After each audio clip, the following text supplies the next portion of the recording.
I'm going to go ahead and kick us off. We're right at 1 o'clock, a little bit after. My name is Gina Vaughn. I oversee the consulting practice at Gail Perry Group, and we are just thrilled to have you here. I'm joined today by my esteemed colleagues, Olivia Perino and Chuck Davis, and we are here to walk you through some of the trends that we're watching for 2026. So just a few logistical notes before we get started. Feel free to use the Q&A function questions throughout the conversation. We will probably be able to answer some of them live. We might not be able to answer all of them, in which case we will keep a record, and our newsletter next week will provide answers to some of the FAQs. So if you're not signed up for our newsletter, you can do that through our website, and we would look forward to being in touch with you. There will be some interactive opportunities during this webinar, so be on the lookout for some polls and some opportunities to share your thoughts in chat. And with that, we're going to jump right in. All right. So we're starting from a level set of understanding that major gift fundraising looks different now than it did even 2 years ago. And of course, the landscape is always evolving. Having said that, the old playbook, it still works, but only to a point. And so I think we'll be re-amplifying some things today that you already know, maybe bringing a new twist to some others.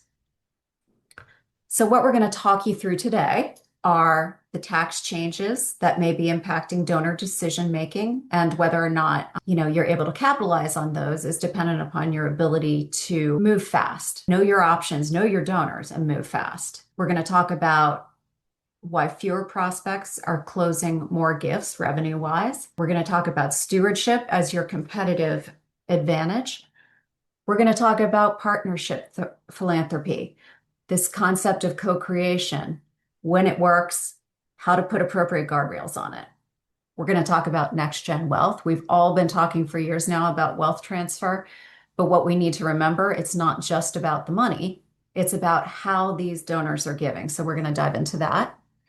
And then we're going to talk about tech, pros, cons, feelings on both sides, and how to make it work for you and not become a burden to you. So, I think as we talk through this, just keep in mind, the key here is staying open, and change is half the battle, but in my opinion, change is also half the fun. So let's get rolling. All right. First, we're going to talk about tax policy. The tax bill that was passed last summer made some significant changes. One big, beautiful bill, significant changes to the tax code, including a new 0.5% AGI floor on charitable deductions for itemizers, 35% cap on deduction value for the top brackets, and a new 1,000 or 2,000 above the line deduction for non-itemizers. Those are just some of the changes. What we already know is that historically, in years just prior to tax changes, we saw some giving increases. This happened in 1986 and it happened in 2017. But what we also saw was then the subsequent years saw decreases in giving. So we tend to believe that our donors will give when they're ready, and that tax policy doesn't really matter for major gifts. That's both true and untrue. Tax policy doesn't actually impact donors' generosity, but what it may do is change the way they give, the time at which they give, the methods, the vehicles that they may be interested in using. And that's what's really important for us to keep in mind. Next slide, please. We already suspect that probably we saw some changed giving behaviors in the end of 2025. For instance, we suspect that when we net out 2025, we're going to find that there were donors who might have given major gifts over multiple years who instead gave one lump or bundled gift at the end of 2025. We know for a fact that there were tax advisors telling their clients to do just that. So we know that we're already seeing some changes, probably. What remains to be seen is what's going to come in 2026, and what we need to do is be ready. So what it means for us.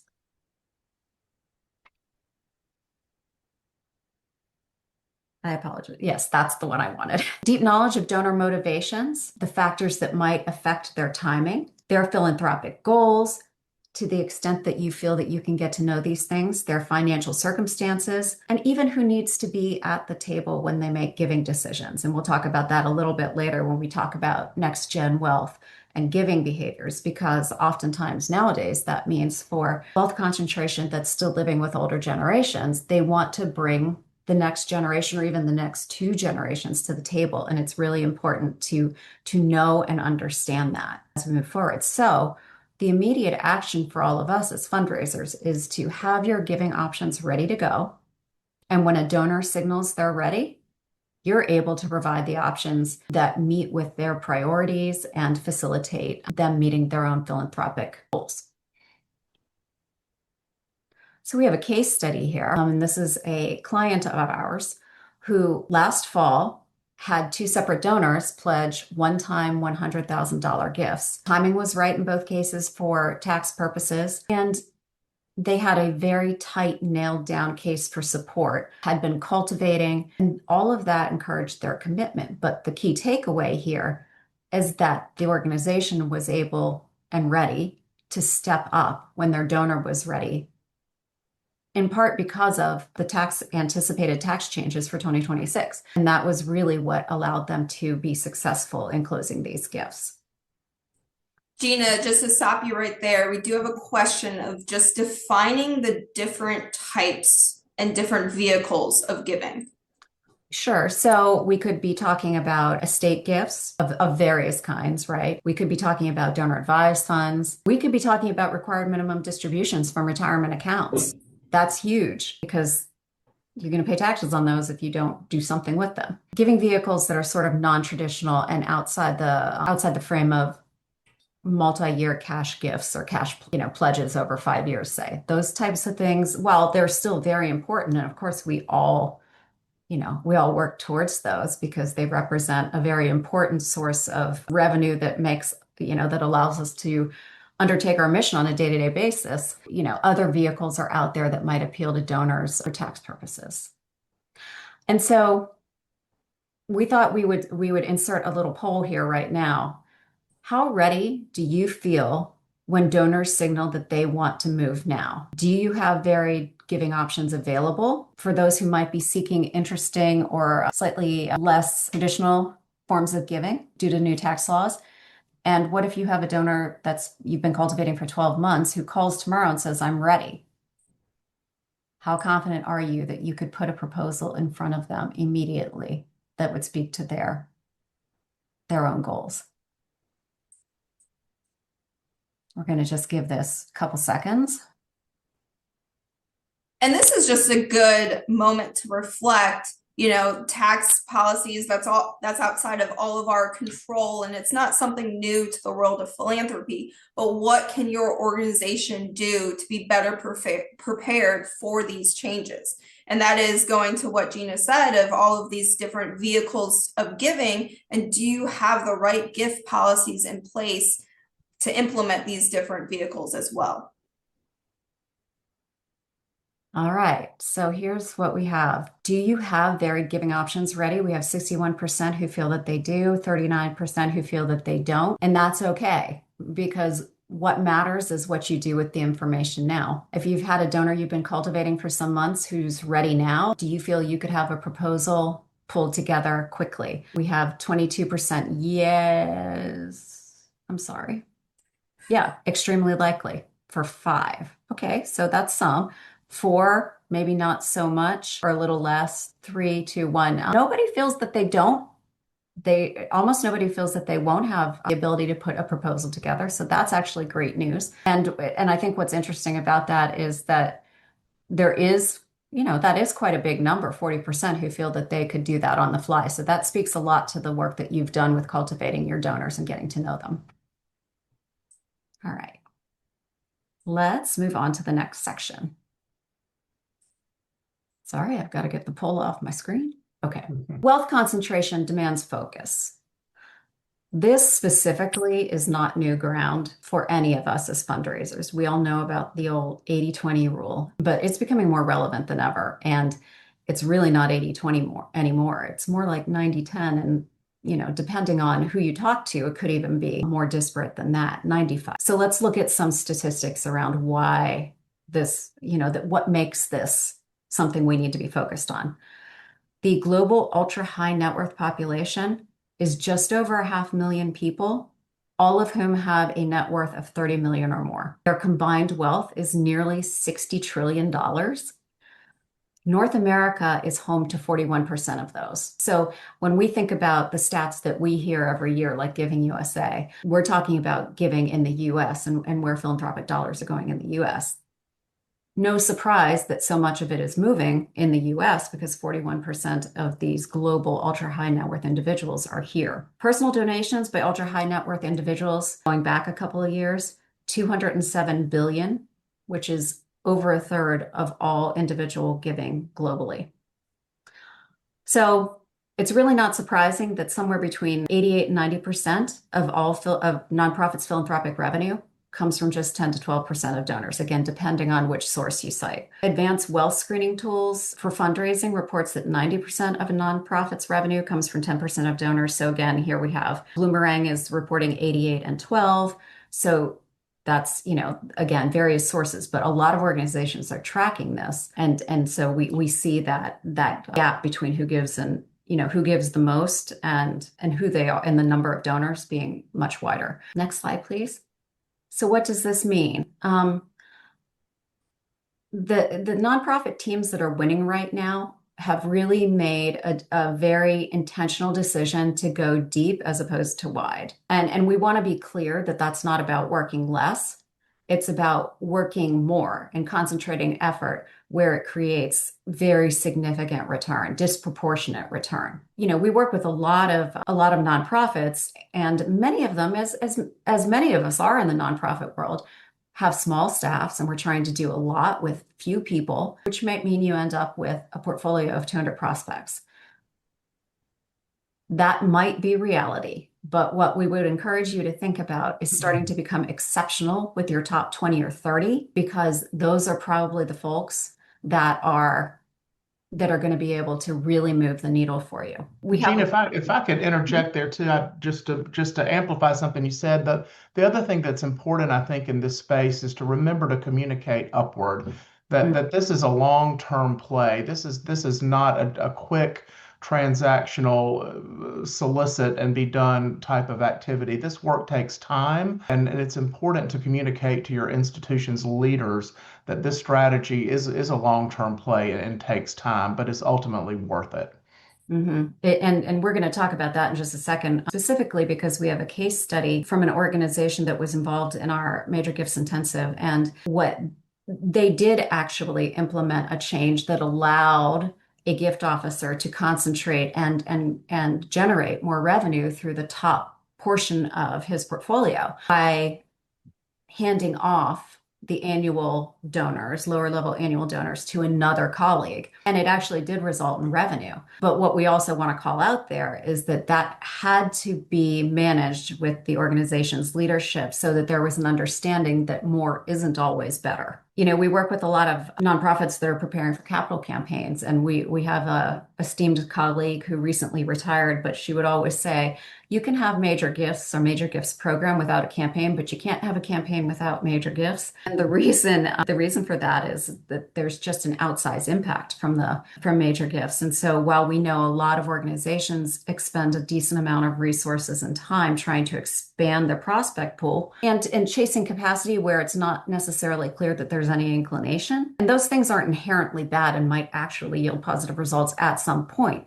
But the better bet is always going to be balancing against, return on investment, and where you have your top 20 to 30 who are engaged, who have shown inclination to give, who have affinity. Those are where your return on investment is going to come from.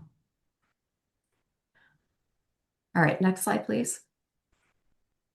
All right, we have a poll for you again. Let's say you currently manage 120 prospects. Your top 20 have capacity of 100,000 or more. The poll keeps popping up on my screen and I can't see the words. The next 50 have capacity of 25 to 99, and the remaining 50 have a capacity of 10,000. What do you do? Do you keep all 120 and divide time equally? Do you focus 60% of time on the top 20, 30% on the next 50, 10% on the rest? Do you move the bottom 50 to a different cultivation track and focus 80% on top 20? Or reduce to top 30 or 40 prospects only? Or give up and go on vacation. Just teasing, just teasing. We're too mission driven for that. All right.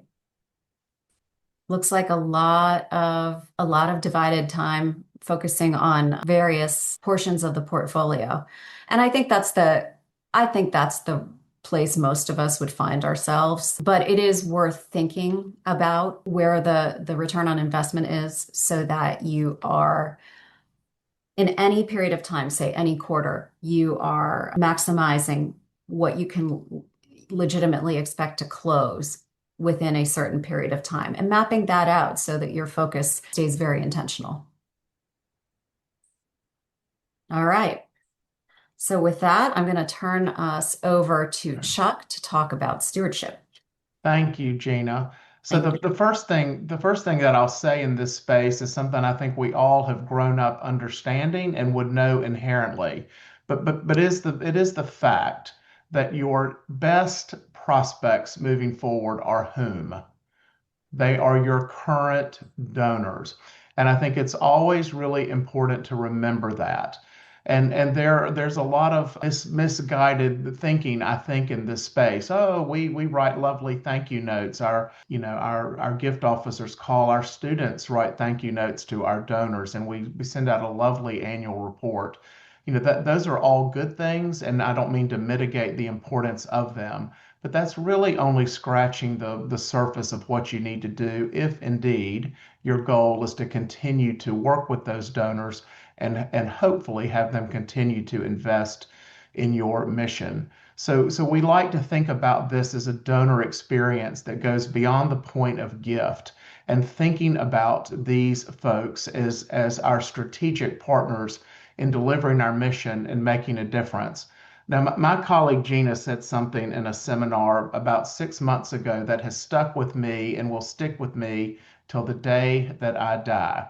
And the statement is this, that donors do not give to your organization, they give through it.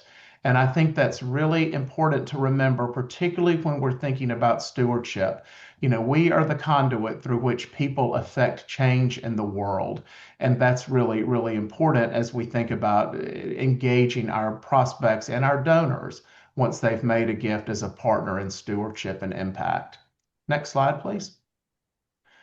So this means again that we move from more of a transactional approach, a thank you, a report, here's a rubber chicken dinner, all of those types of things, to being really intentional and meaningful as we engage with our donors and prospects, really at every point of our relationship and every touch point that we have with them. So thinking about this at a really high level, I'd encourage everybody just to take 5 seconds and think about your top 5 donors. Who are the top people right now that have invested in your mission, who have invested in your organization? And think to yourself, I don't think we have a poll here, but just think, what kind of experience could we create for those donors that they would genuinely miss if they didn't have an opportunity to repeat it in the future?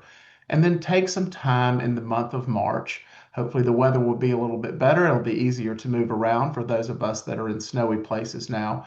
But think about an opportunity to develop one pilot experience for that prospect. This could be anything. This could be having that investor, that philanthropic partner, come and work in your organization for a day. See the impact of their gift. Visit with a program person in your organization. Visit with the student, whatever that might be, but give them the opportunity to see, touch, and feel the impact of their investment in your organization and its mission. Next slide. And Chuck, before you jump Yeah. into this slide, just to add, and we'll get to it in a minute, but to just thinking of how all of these shifts kind of come together. we'll get to talking about co-creating with a donor for their giving, but also thinking about how do you co-create with a donor for their own stewardship. You know, you might be thinking above the moon and they're thinking something smaller that is more meaningful to them. So don't be afraid to also ask them this question as well. What would be a meaningful experience to them? I really appreciate that. And that goes to something we tell all of our consulting clients, and particularly ones that we're coaching in the major gift space, that the way you find out what's important to your donor is you ask them. So that's a brilliant, brilliant point from Olivia. Before we go and create a bunch of things that are meaningless to our prospects, ask them how they'd like to be engaged with us after that gift is made. So we have a wonderful client in Texas right now, a wonderful university we're working with, and it's just been a great joy to engage with them. And they have been very, very intentional in their work, creating impact reports. Now, you know, plenty of institutions do impact reports, but I'd encourage us to think about that maybe in a little bit of a different way. Certainly, it's really, really important to do basic reporting on the use of those gifts, who got the scholarship, you know, how many people were served, all of those kind of things.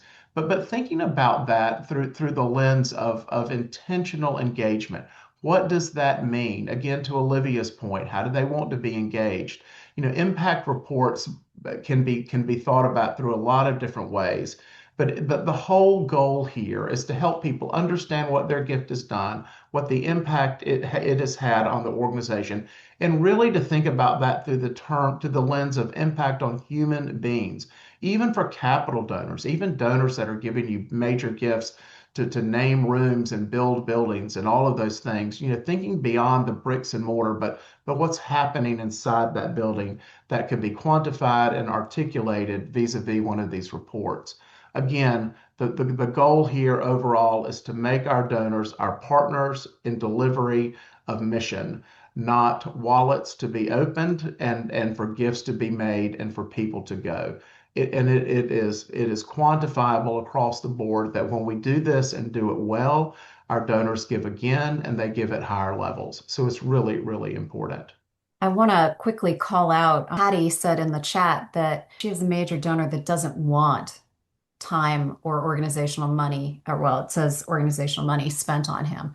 And I think that that actually goes hand in hand. It was a miscommunication when I said time, but that's actually partially true because time is money.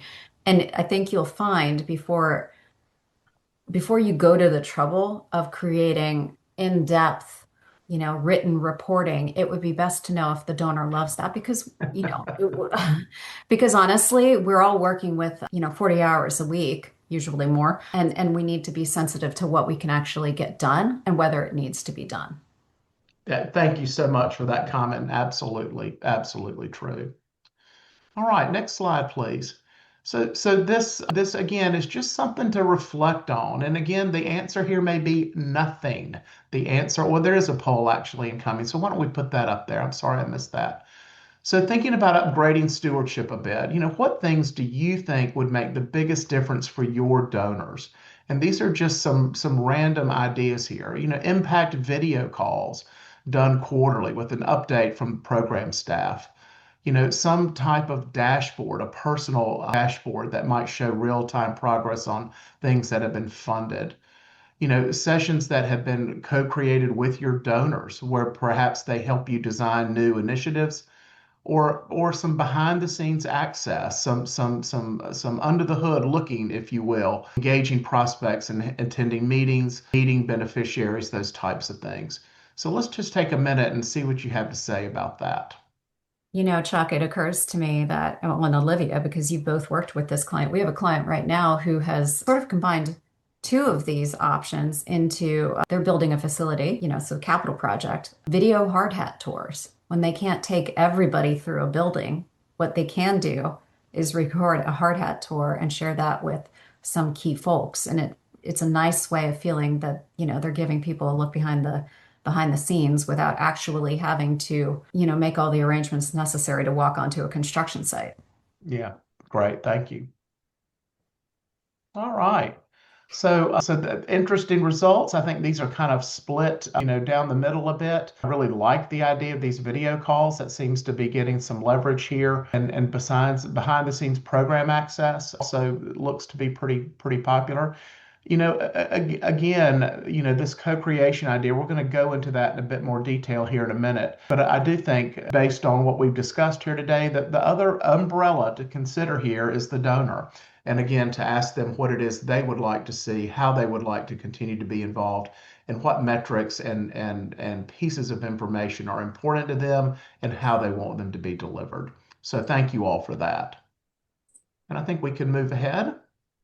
All right. And if I had another screen that I could turn to right now, I would, because now a word from our sponsors, and that would be us. So we know that knowing these shifts may be on the horizon is not necessarily enough. We know that everyone here today is all too aware of the challenges they're facing, and the issues, the issue is never lack of knowledge. It's lack of bandwidth, frankly, and figuring out how to find the time and then implement change amidst all the competing pressures you have, which is why we have something that can help. Every year, Gail Perry Group puts on a program called the Major Gifts Intensive, which is a 12-week program during which you learn directly from our consulting team about major gift best practices, things that you can implement right out of the gate. And admission for that is open now. Weekly live classes begin March 12th, run through May 28th. There will also be office hours for direct coaching.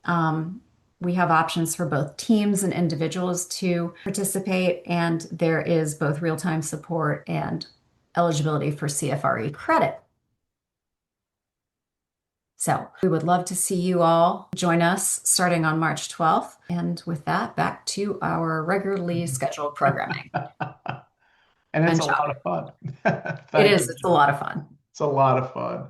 So let's shift a little bit and think about this. Kind of pulls on the thread of stewardship, but it's really around the topic of thinking of our donors not only as investors in our project, but partners in the delivery of that mission. So again, of course, our job is to secure the gift. We're paid to do that, and we have to perform and secure philanthropic revenue for our organizations, and then we need to steward it properly. Yes, that is very true. But increasingly, we are seeing, particularly with high net worth investors, high net worth donors and prospects, that they're looking for a more of a structured partnership. Again, they may want to have input into the strategy. They may want frequent communication, transparent outcome reporting. Again, back to Gina's wisdom, people give through your organization, not to it.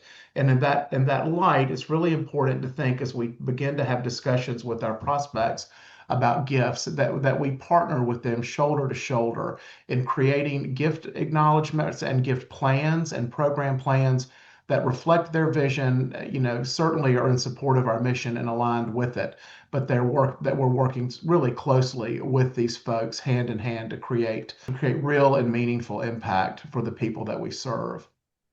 Next slide. So what does this mean practically? It really means that we need to be thinking from day one when we're beginning that relationship with our prospect. We're thinking very intentionally about what makes that person tick. We're learning about our donor. We're developing a very specific, individualized and bespoke approach to their cultivation and ultimately to their solicitation, but in a way that invites them to help us think about how to solve the problems that our organizations are working to solve before we ask for the gift. What is it you want to achieve, and how is it that we can help you achieve that which you want to do to change the world with your resources? And ask that question early and intentionally and often, and listen for the answer. Next slide, We have some questions in the chat that are please. sort of going toward the need to be very careful in asking a donor into co-creation because it could easily get out of hand, I think is essentially the issue. So maybe you all could talk a little bit about that. Yeah, and I think that is very helpful and very important. there have to be guardrails on these conversations, and there has to be a very upfront understanding about what your organization can and cannot do, one, and two, what kind of gifts and for what it is willing and not willing to take. So, clearly gifts that fall outside of your organizational mission, gifts that may not align with the priorities that have been approved for you to fundraise for. While it always feels good to book that gift and see the big numbers, ultimately, if it's not aligned with where your institution is going, clearly it's not a gift you want, and it's totally fine to say no. But when you are thinking about co-creation, the conversation needs to be at a relatively high level. What is it you want to impact? What is it you want to achieve? I think we have a slide here in a minute that talks about this in a little bit more detail, but it can be a very, very tricky conversation to have. So we have just a quick little case study here about an independent school. Whoops, let's go back one. Yeah, thank you. That, around a donor that wanted to do something a little outside of the norm by providing resources for teachers at that school to take interesting trips. And the development person there very wisely had a conversation with that prospect about setting up a very structured program through an endowment that had outcome measures, had guardrails around it to allow that donor not only to meet the desired outcomes that they were looking for, but also to put some parameters around it that aligned with the mission of the school. It allowed them to have a gift in perpetuity to fund an endowment instead of a one-time off gift. But again, all these conversations were handled above board and in a transparent manner. Let's move on to the next slide here, if we may. So this goes to the question, I think, in the chat. So, and I think, I don't know, I've been at this, I've got the white hair of the group, so I've been at this a whole long time. Sometimes I feel like I've seen it all and could write a book, but this is the scenario I think that was being referred to in the chat. So I've got a lot of expertise in this area. I want to help create this. I want to help choose the colors in the room. I'm a decorator. I can do this. I can do that. I have expertise in this area, and I want to really, really make sure I have a hand in delivering into delivering the mission or the outcome of the project. So just think a minute, and we can share your thoughts in the chat. What's your response to that when a donor positions him or herself in that light to you as you're trying to execute a gift? How would you structure it? What kind of guardrails could you put in place? And what kind of opportunities could you create to both meet the needs of the prospect or the donor and kind of protect your organization at the same time? Any thoughts? Y'all, Olivia's Looks really like good at reading those. I am. I looks was like we have reading those. people right in this situation right now. So Ask them to share more. And that is also a great point, is it is your chance to also educate that donor of what it would take. If they're interested in a new program, would it take funding for that program? Yes, but an additional staff position. That's an opportunity to increase that gift. But also in your position as a major gift officer, don't be afraid to say, hey, I don't know, but let's bring in some key players that would be able to answer that question within our organization. And let's meet up and have another discussion about this. Thank you, Olivia. I like what Jane just said about trying to understand the motivation behind that question. Is there some sense that you don't have the expertise to deliver on your team? Is there, what is driving that concern or that question? I think the other thing that's really, really important to think about in this space too, and this is foundational, but that is making sure that your gift agreements are in writing, are transparent, are mutually agreed upon, and are tight. That's really, really important. And that can also come into play at the point of negotiating that gift. I mean, the last large gift that I was able to close as a practitioner some years ago was with a family that really wanted to impact healthcare in the region where the university was where I worked. And we knew their interest. We had a sense for what kind of gift range they were interested in. But we knew that instead of just a multi-year pledge to fund this startup of this program in our College of Health Sciences, we needed to give them a business plan that very carefully articulated how that money would be used, how it would be staged, and what the income would be used for, and how in turn it would help generate tuition income on the back end. So, for example, we asked for a lot of that money up front. I think it was a $5 million gift. We needed startup money to hire faculty, build program, provide equipment, all of those things. But we were really quickly able to articulate that once those things were in place, tuition revenue would begin to take the place of that philanthropy and it would all balance out. Again, the point of that is just, again, very intentionally written gift agreements, very thoughtfully crafted conversations, and transparency and alignment at every step of that process is important. So I let's want to, move on from there. yeah, just real quick though, I do want to mention there's Virginia was saying the donor that she's working with is very pushy and controlling, and the dean who is working directly with that donor is frustrated. And I only mentioned this because I think this goes back to a comment that Chuck made early on, which is there will be instances for a gift officer where you have to say no. There will come a point sometime in your career probably where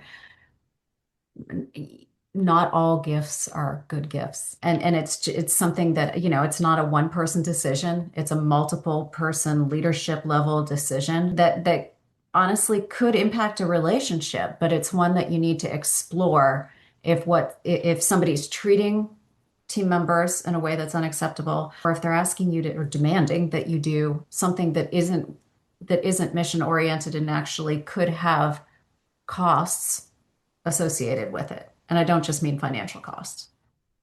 A gift should not be a demand. Thank you for that comment Yeah. in the chat. All So why right. don't we move on from here? I think Alrighty. Olivia, you're up. Well, thank you, Chuck, for passing it to the next generation as a shift. Thank you. That was the reaction I wanted. As a shift 5 that we've observed is that the next generation, we're demanding value alignment. And what many might believe is that we'll worry about Gen X and millennials when they actually become major donors. And for anyone who may be unfamiliar with those terms, we're looking at folks between the age of 30 and 55. This is a prime age range that you should be targeting. We're in the workforce, we're acquiring assets. The big wealth transfer, I think I've heard it since I started my career. It's here. We're in the midst of it. So, the reality is that these folks are already major donors. Like I said, the wealth transferring, we're in it. We're having it, and we've already, and your organization probably already has seen major gifts from folks who are in these different generation buckets, because but the one change that we are seeing is they're navigating this giving a little bit differently. They're more likely to give to causes than they are directly to an institution. And also, I'll say that some of this is even older generations, boomers, for instance, bringing generations of their family into the conversation, which could include any of these other generations, frankly. There could be 3 generations in a room discussing a gift. So it's something to keep in mind. We had that experience at an institution I served years ago. We were very unprepared for that, thinking the parents were coming, and 4 children came to the president's house to discuss that gift. But to Jean and Olivia's point, they were teaching philanthropy to their family, and it was interesting to watch. And I think that's a great point of, I think we're always worried about what the next generation will bring, is that the philanthropy has been taught. It just looks a little bit differently. And what that might mean for your organization is that this generation, they want to understand the theory of change. This is a generation that was built and raised on technology. So the lines are a little bit blurrier between, us individuals and your organization and different corporations. So we want to see that actual change. We're not a generation that wants the perfect glossy collateral that you might have. We want to know the quick and dirty, what is your mission doing differently to achieve the change that that shared value among you and your donors. So, one thing that we're challenging with you all right here is before March, schedule 1 to 2, listening coffees. Again, we're mixing the new with the old. So it's going back to that old phrase, ask for money, get advice, ask for advice, get money. This is what we're challenging you all with here. Go sit down with someone from these younger generations and ask them, what could you all be doing differently, sharing your story, and in how do they want to see, your challenges, not just your wins. They want to be a part of the mission. They don't just want to give to your mission. And I'm going to tie that to one of the comments. Ramona says that my program managers don't feel comfortable with creating content showing our challenges. They only want to show wins. This is where I think that could be, depending on the donor you're talking about. I actually think with the younger generation of donors, being transparent and being vulnerable and asking for the advice could be a win. So it's something to think about with the program managers. Yes, because my immediate thought when I think about that is, okay, you guys, you achieved it. You don't need my money. So how are you also showing some of those challenges? Because that's where, as a donor, that's where my money is going to impact. And going to a case study from my days in university, and kind of to Chuck's point as well, of there are many examples where parents typically at a university give within those 4 years that their child is there. But there's been many incidents where you see a parent, when that child becomes a senior, also bringing them into that conversation, and where would you like to see this money go? Again, going back to philanthropy is taught, and that is still happening today. And those two generations might still see value in giving to that institution, but in different ways. So it's really understanding your donors, knowing what their values are. But it's also, as a gift officer, do you know all the ways that a person could impact your organization? And can you pivot in that conversation? Okay, they might not want to give a scholarship, but we have all these program needs as well. And can you align the donor's value with those different programs that you have? And another key thing, just one more point I want to make there, is that what we are seeing trend-wise is that younger generations are giving quicker. It goes back to younger generations give for causes and not necessarily institutions. So you may see a new donor, they might unsolicitedly give your organization $500. Are you following up with those new donors? Are you doing your research? Going back to stewardship, I hope you're thanking them, but are you doing that research to understand, could this, with a conversation, become a major gift donor for us? All right, we can go to the next slide, and a little time for reflection. To authentically engage donors under 50, the single most important thing we need to change is, and you can start dropping some of those statements into the chat, and just think about, what is it that we want to ask them for advice? Is it stewardship? Is it a report? Is it how we articulate our message? Even the vehicles we choose to use in terms of the expectation of faster communications.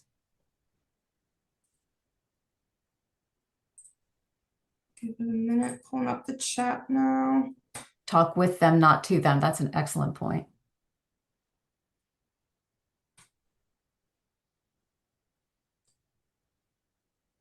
Authenticity, yep. 90% ears, 10% mouth.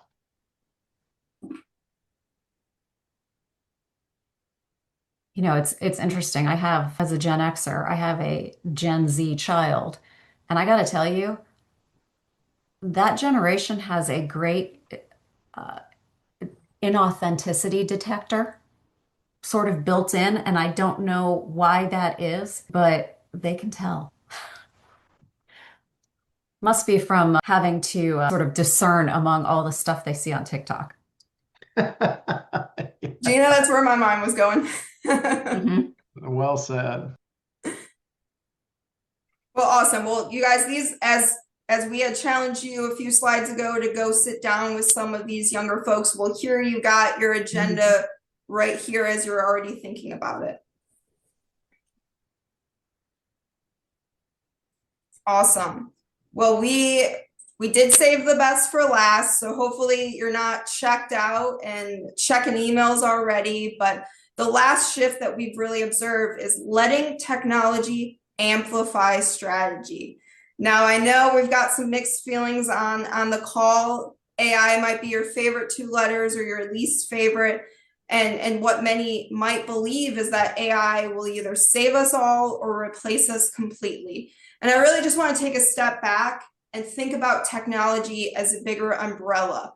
AI fits underneath that umbrella, but there are other areas that we've already, and you've already more, if you're older than me, you've seen these things happen. You've seen the digital age. You've seen all of you or on the call probably have a CRM. You probably didn't have a CRM 30 years ago. These changes are happening and they're only going to continue to happen. And AI is just the next big one.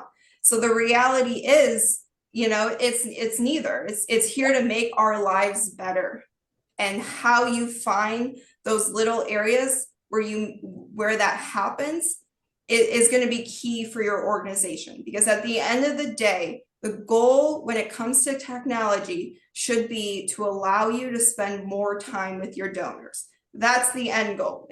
That should always be when you're thinking about technology at all, when it comes into this world of philanthropy, it should be how can we use it to create more time with our donors. So what does that mean? So the goal isn't just add AI to everything. I know that's, you open up anything, that's the word you see everywhere. It's not just more for more sake. How are you using it intentionally? And I'll give an example of, one way I've used it with our own firm is that in some areas, I know enough to be dangerous. And we have all of these client folders. And I knew that there would be a way to write code so that if something was added to one of these folders, we would get an automated email that shared that information with us. And we wouldn't always have to be scrambling through client folders to see if anything was added. That is one very small thing that has saved all of our consultants significant time. Much time. We get an email notification when something is added to one of our client folders, and it is so awesome. I was going to say they probably get these notifications all the time. We they do, might be but a it's little great. annoyed. But that's the point. Conduct a small audit of things that you can fine tune within your own organization, and that's where you apply AI. Back to my university days, and this had more to do with technology in general, we had this overly complicated and manual stewardship report that we would send out to major gift officers every single Monday morning. Well, I found a way to automate those reports and turn them into every Monday at 8 a.m., a major gift officer would receive an email with a report that said, hey, here are your donors that made a gift within the last 7 days. And I turned something that used to take up to 10 hours a week, just overly manual reports, into something that was automated. So again, take a step back. I know AI is new and it's not going anywhere, but what are the small things within your organization that AI could help replace or automate? So again, I'll keep saying it. The goal with this is to spend more time with your donors. And I note that in the chat we had Donna mention that too much trust is put into AI. Right. And so that's why AI is never going to be a replacement for human intelligence. It can create efficiency to some extent, but what it can't do is replace our own thinking. So if you do use AI, the important thing is that you check it and check it over again and learn it and refine your questions and your inputs so that you get the responses that you're actually looking for. There are even ways to tell AI not to make things up. So you think about that and try to, if you have questions about it, I would even take a class. and there are plenty of them out there.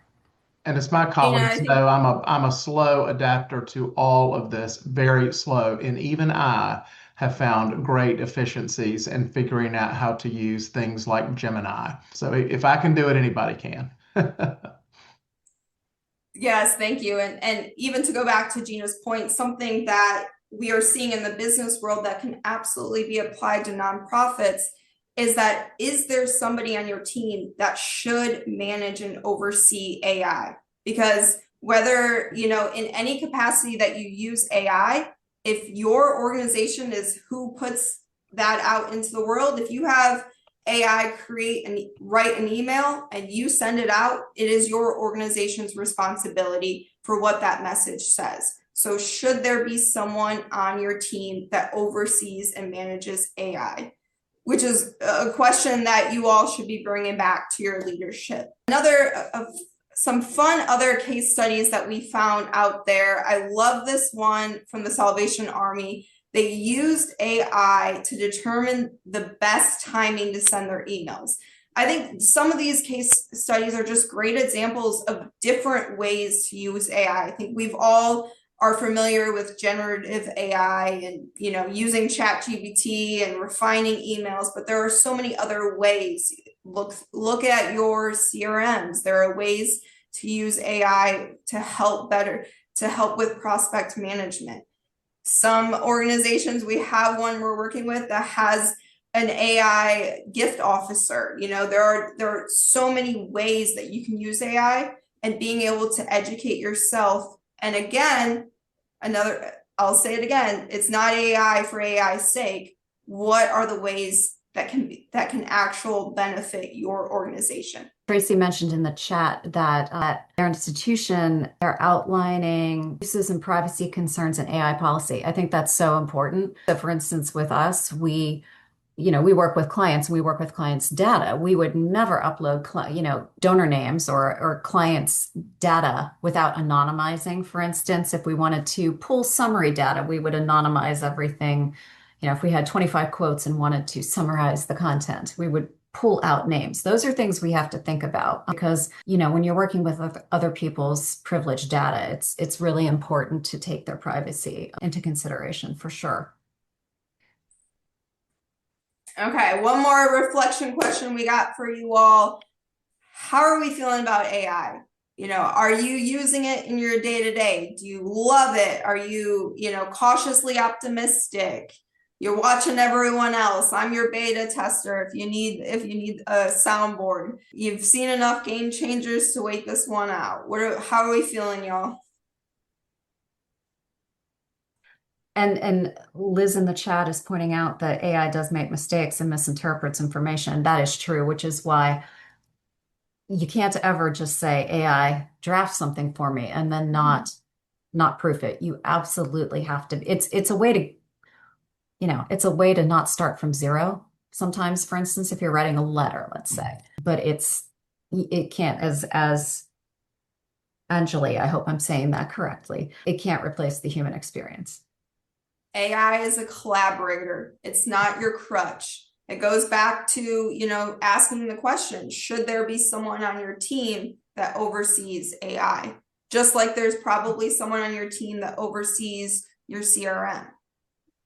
And Eli brought up the ethical concerns around AI because of the environmental impact. And that is something we need to think about. It's something that we think about pretty steadily as we use it. I'm not sure the answer though, because I do think it's here to stay. So the question is, how do we mitigate?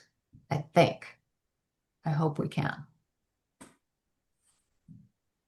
All right, we've got some, we love it. We're cautiously optimistic. Those are kind of our top ones. A few folks are watching everyone else, and then we got a couple who they've seen it all. They've seen all the digital changes. They're like, I'm out of this one. But to Gina's point, and I do want to end with that of, you're going to hear about AI all year. How can you use it to benefit you, but also understand that there is that ethical piece, there is that environmental piece. So how can you balance both of those? And with that, Oh, I'm sorry. I was just gonna say, I know we're coming up on time. We are. Yeah. Well, so I want to just, before everybody jumps, I want to thank you all for attending. I hope this has been useful. As I said, we'll try to follow up with some of the FAQs in the newsletter. If you're interested in the Major Gifts Intensive, please visit our website and you can see that address right at the bottom, gailperry.com/MGI. And again, thank you all from our whole team. Thank you Thank you all. all. Such Have a a good pleasure to be here. 2026. Raise lots of money.